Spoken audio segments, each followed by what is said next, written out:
Hi everyone, Lauren Lovett here. I'm a reporter at WBIR covering the Megan Boswell murder trial. She's accused of killing her daughter back in 2019. That was Evelyn Boswell. She was 15 months old at the time. Today was the third day of trial, and prosecutors worked to unravel some of the many lies that witnesses said that they had heard from Boswell. And they worked to show that Boswell was never seen without her daughter up until around Thanksgiving, when all of a sudden people stopped seeing Evelyn.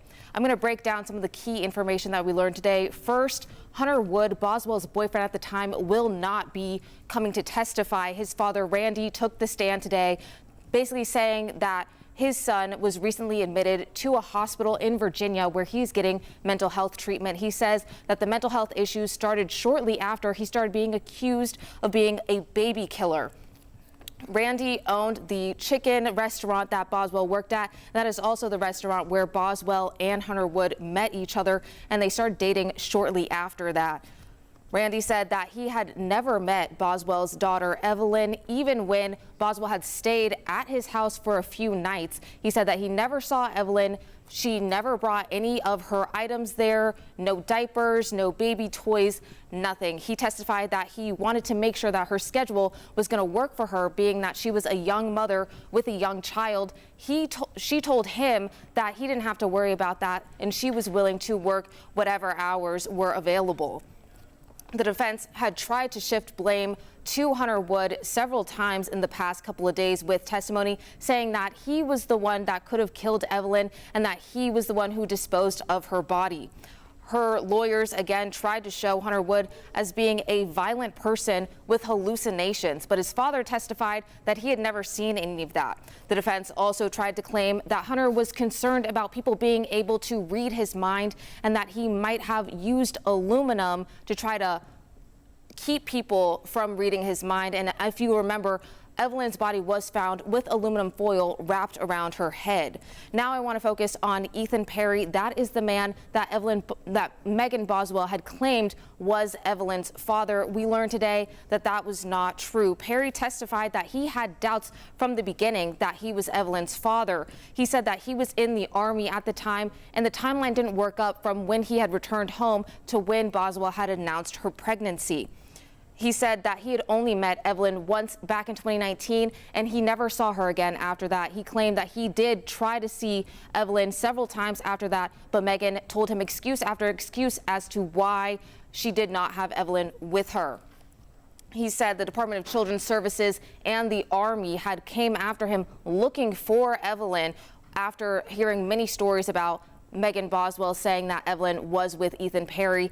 When investigators had went to the barracks, they searched his cell phone, his barracks, his car, and even took a DNA test. That test proved that he was not the father, and they were not able to find Evelyn or any evidence that Perry had Evelyn there. So these lies eventually caught up with her, and she had another interview with the Sullivan County Sheriff's Department. In that interview, they showed in court, detectives asked Boswell why she would go and drop her daughter off with Ethan Perry when she had claimed that he was not very involved in the child's life in the first place. She claimed that Ethan wanted to get to know his daughter, and she trusted him because he was the father. She told detectives that she dropped her daughter off on Christmas, but did not come up with a date of when she was going to return to pick up her daughter. Detectives asked why she allowed Perry to keep Evelyn for so long without reporting her missing. Again, she said that she trusted him even when he ended up taking Evelyn to a stranger's house. Detectives called Boswell out on her lies and said that they were going to continue to work to find the truth. I'm going to summarize some other testimony that we heard today. We heard from some friends, one who met up with Boswell shortly after discovering that Evelyn was missing. That witness asked Boswell where her daughter was, and she said she responded with, "I don't know." She said Boswell seemed emotionless, often answering questions with, "I don't know." That witness said on a different date, when she had asked again where Evelyn was and who had her, Boswell claimed that her mother, Angela Boswell, had her, and that was why the TBI was looking for her. She said that was the first time Boswell had said anything other than Perry having her daughter. That friend asked if Evelyn was with her mother the whole time, and Boswell said yes. We also heard from several people that claimed Evelyn was not cleaned properly and was often left in dirty diapers, but they said that they never saw any abuse or other neglect. And one small sidebar, Boswell's attorneys did try for a mistrial today. During testimony, one piece of evidence had notes from the district attorney's office, and the defense claimed that other evidence, either that had already been shown or had yet to be shown, could also have these notes on it, and that could mislead the jury. The judge denied that request and gave the jury instruction to not consider that evidence.